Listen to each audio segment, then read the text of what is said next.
Letters to and from Elizabethtown, New Jersey is truly a fun and unique way to learn about local history through letter exchange of the people who once lived here in Elizabethtown. This programming is partly funded by the 2023 Hart Grant from the Union County Commissioners. The Hetfield Letters. A brief introduction to Julia and Abel Hetfield. Abel Smith Hetfield was one of 14 children born to Morris Hetfield and Abigail Clark. The Hetfield homestead was known as Paradise Farms. The home was bought from the Dutch, and it is said to have had been built in the early 1600s. Abigail Clark is said to be the sister of Abram Clark, who was one of the signers of the Declaration of Independence. It is written by an article in the Elizabeth paper that Abigail Clark would have to flee to the cellar from the Redcoats during a Revolutionary War battle. Her child was wounded and died in her arms. A grave for the child was made in the garden. The Elizabeth Daily Journal, Wednesday Evening News, May 14th, 1904. Just plugging the Elizabeth Public Library here as a source. Go online, databases, Elizabeth Daily Journal, available at the Elizabeth Public Library. Abel was born on February 2nd, 1803, in Elizabeth, New Jersey. In 1841, he had married Julia Foster Day, daughter of Foster Day and Susan Smith. We're going to get to their heritage. In the book, descendants of English aristocrat Humphrey Nichols, on her mother's side, Julia's mother was Susanna, right? Called Susan, Richard Smith. Her father was Foster Day. Her father, Foster, was son to Captain William and Nancy Bonnell. Julia Ann Day was born in 1808, making her 33 at the time of the letter. Sadly, she died in 1843, and they did not have children. So, Philadelphia, she's vacationing in Philadelphia, which a lot of people from Elizabethtown would vacation in Philadelphia. No. All right. My dear husband, who is Abel S.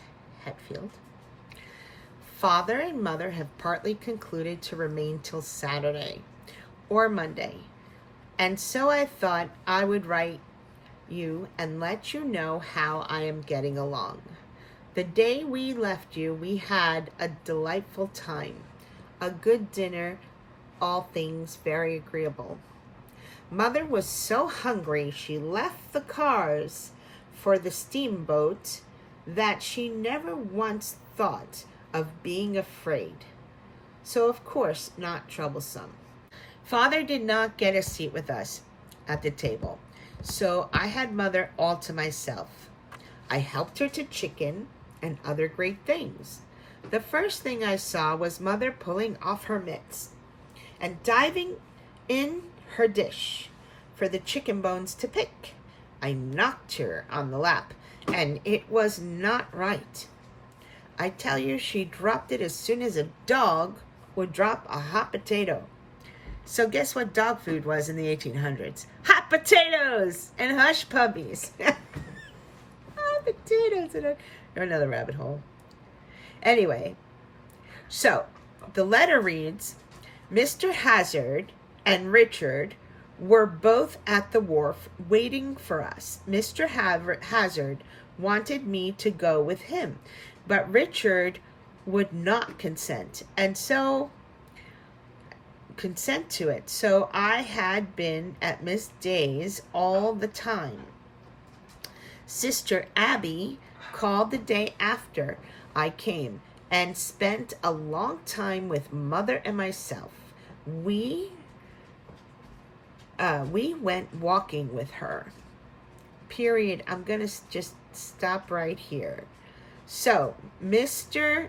Hazard was the husband of Abby Clark Hetfield Hazard.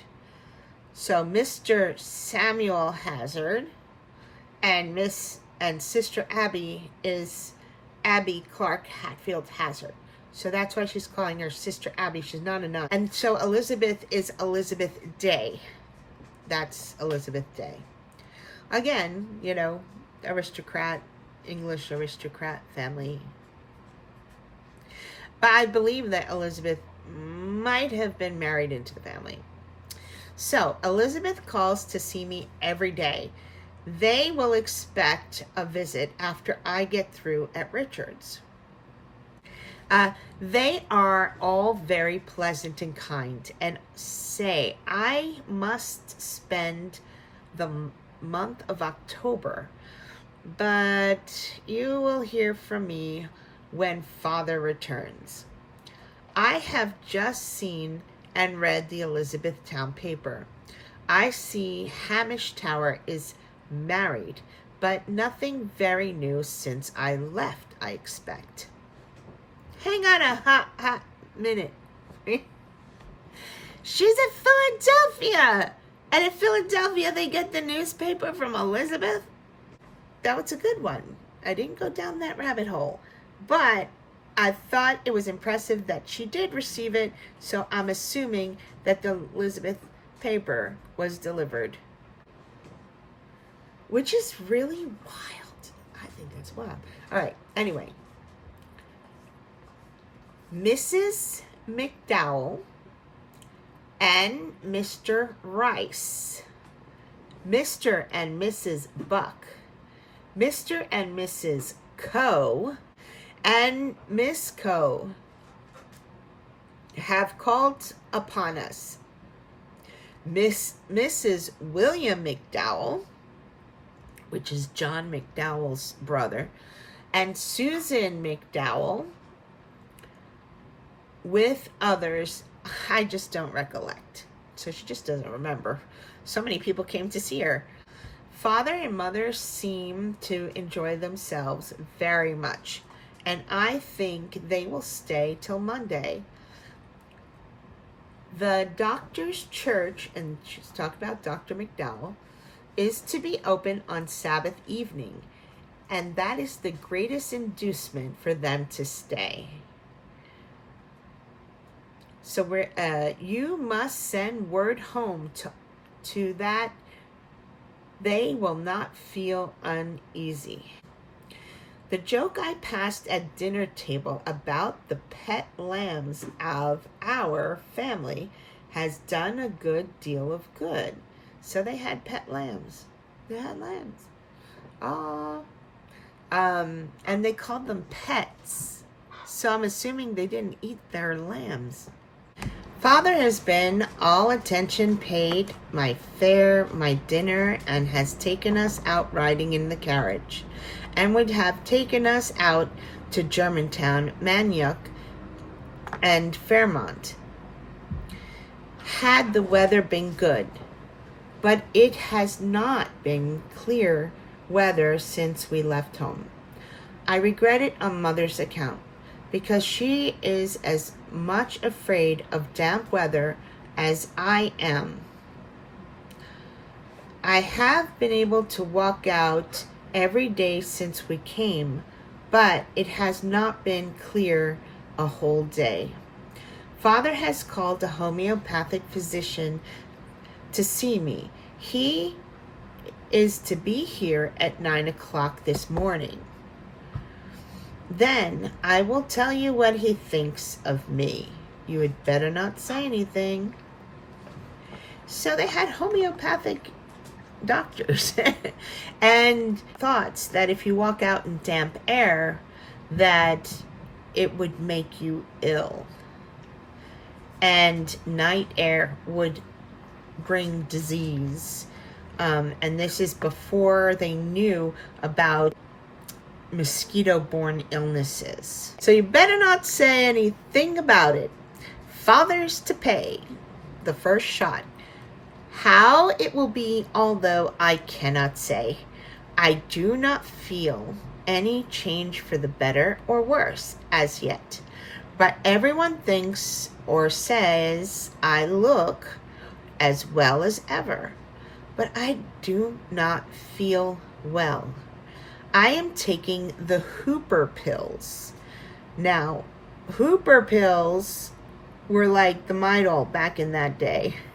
It was for everything from like anything feminine. They would take Hooper pills. Dr. George recommended. They have not had the desired effect, but I hope that they may. We called at Dr. John McDowell's yesterday, saw Mrs. Rice, McDowell's daughter, and she had a son, 10 days old. Another John McDowell. Yeah, everybody has the same name. It makes it hard to research. They are doing very well. Nolak looks just about as well as she did last year at this time. Miss Kolak is John McDowell's mother-in-law and the mother of Elizabeth's past pastor, Reverend Dr. Henry Nolak, who left to teach at Princeton, and then there was a period where they didn't have anything, and John McDowell replaced him. John McDowell met Mr. Shepherd, the father of Henry, and fell in love with Henrietta, Shepherd's daughter, Henry's sister, and they were married on February 5th, 1805. Okay, back to the letter. Dr. McDowell has been in Princeton all week, is expected home today. Miss McDowell says they must come there to tea, or if I am afraid of the night air, there's that superstition again, the mosquitoes, I must come to dinner. I wish you were here living, and I think I should be better in health. Sister Abby looks well, seems to know all about Mr. Hazard, her husband's affairs. Elizabeth does not like teaching, Elizabeth Day. She feels considerably hurt and disappointed that Walter hasn't called on her since she lectured. That may be the suitor. She is going there to tea this evening, expecting to meet Mary, which I believe is his mom, and Miss Taylor and Francis Boudin for home tomorrow. I was going to call on her yesterday, but I changed my mind. I thought I would not take such a long walk, but did not care, particularly to see her. Elizabeth said she is very much changed. Mother wishes you would tell them to take good care of her chickens and cow, not to let the old cow dry up. She don't let anything trouble her. They all took tea at Mrs. Coe last evening. They are invited to Mr. Buck's on Friday. This evening they are going to a concert. It is to be held in Mr. Janeway's church and for the benefit of the church. Mr. Janeway, Dr. Thomas L. Janeway, that's who they're talking about, Dr. Thomas L. Janeway, is a very popular preacher. My doctor has not arrived yet. I think it's very probable he will not come till this evening, so I shall not be able to tell you the results of his visit. How's Mama's cold? Let me know when Sarah and Miss Puffin come. And I don't think I shall get to see Mrs. Surgeons till you come. Elizabeth Day sends her love. and says you must try to make a visit when you can for me. I find her pleasant in her house, and father is delighted with her, and mother too. You should give my love to all. You to take a good share of my love. That's what she was trying to say. Tell Charlotte to watch my citron melons, not to let the rats get to them. Yours affectionately, Julia Hetfield.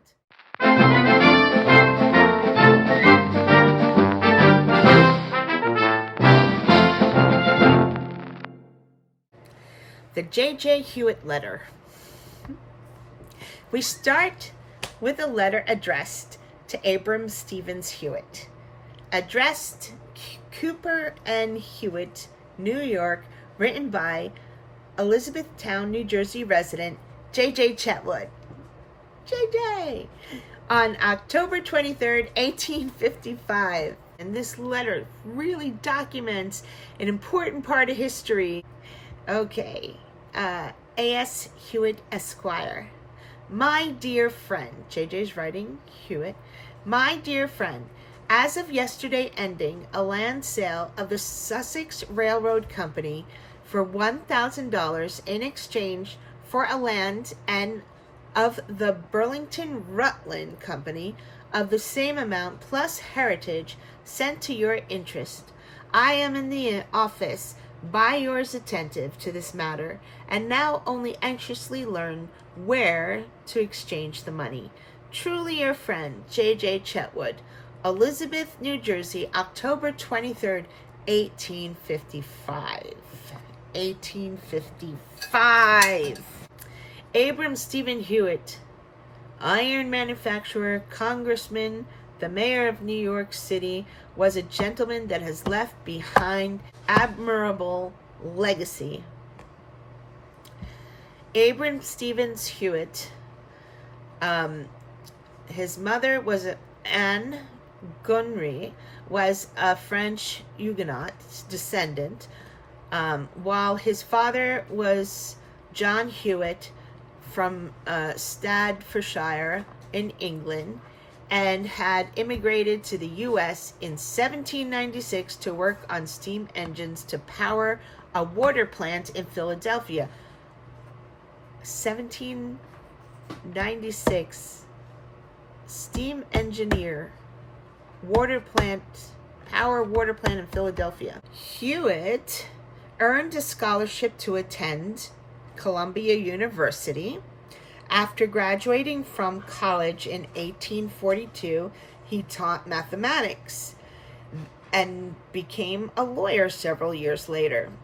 From 1843 to 1844, Hewitt traveled to Europe with his student Edward Cooper, the son of industrialist entrepreneur Peter Cooper. During their return voyage, the pair were shipwrecked together.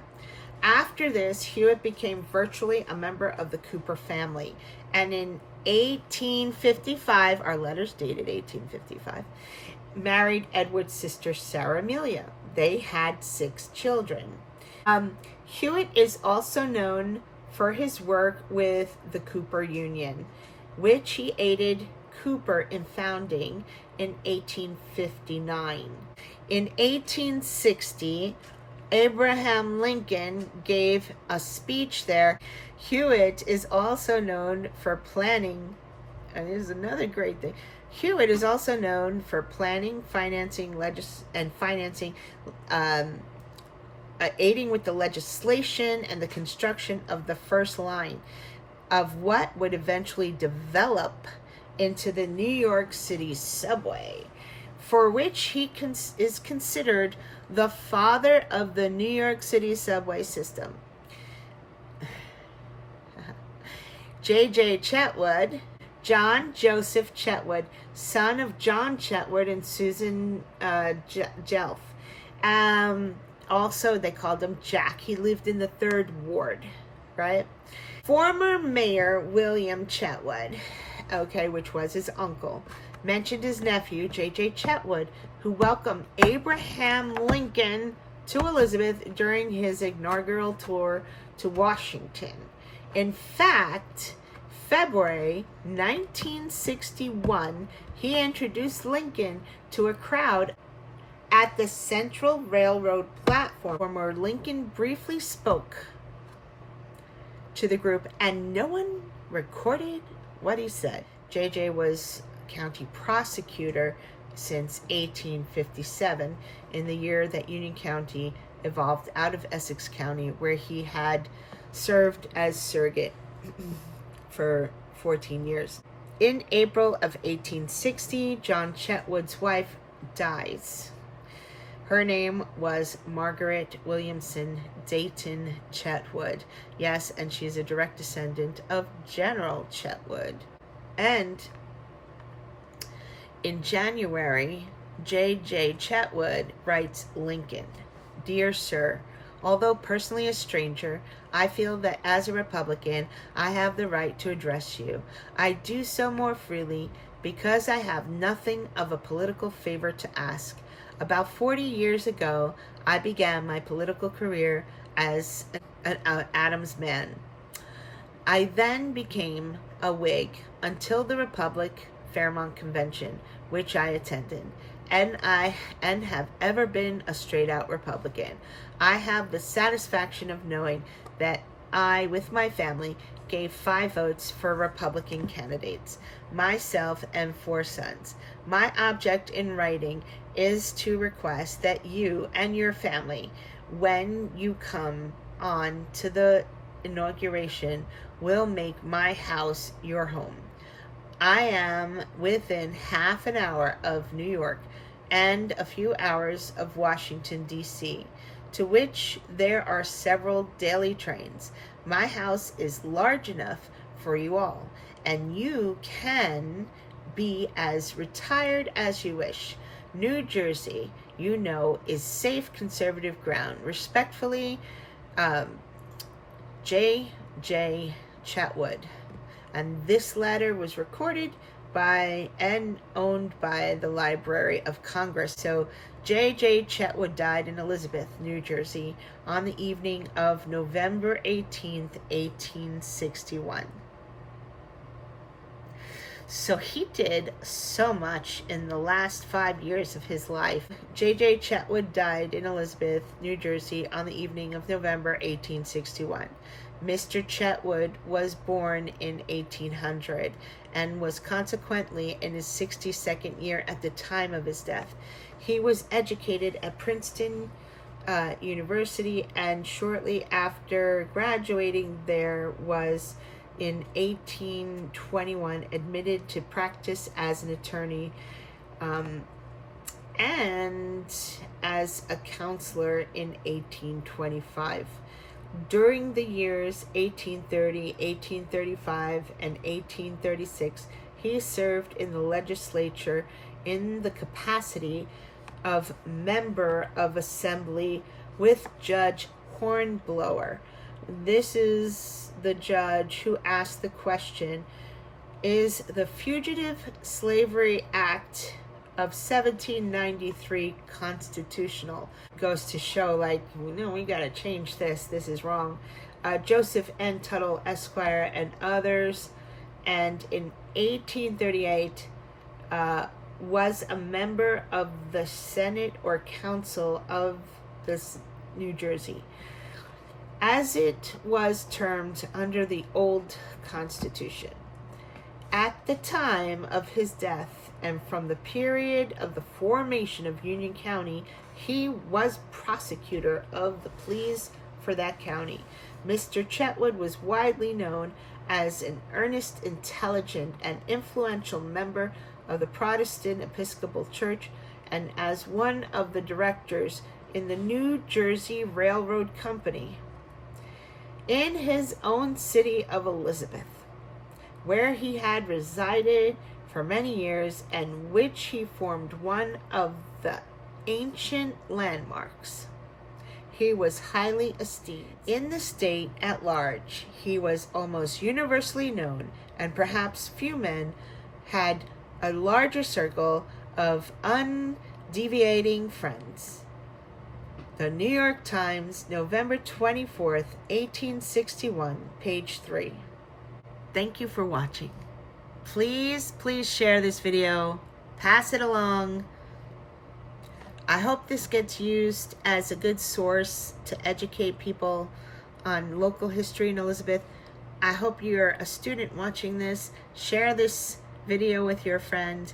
Keep searching and reading about history.